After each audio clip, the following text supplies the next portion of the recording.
Mbalamusizza mwenna abali ku channel yaffe eyitibwa LN256. Mugende mu maaso n'okugyegattako, kijja kuba kirungi nnyo. Olunaku olwaleero mbaleetedde eddagala eriyitibwa kajjampuni. Kajjampuni bw'atyo bw'afaanana nga bwe mumulaba. Mugende mu maaso n'okulayikinga vidiyo eno. Kajjampuni ono ddagala nnyo, mulungi nnyo okujjanjaba amannyo nga gakuluma oba erinnyo nga likuluma.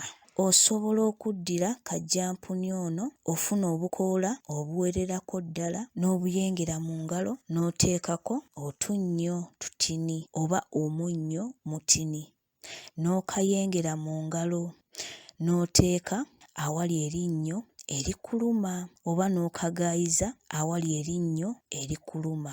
Erinnyo lijja kuba nga lisirika. Mwebale okubeera ku channel yaffe eyitibwa LN256. Mugende mu maaso n'okugyegattako, kijja kuba kirungi nnyo. Nsigadde nze Ami, mubeere bulungi, mweraba.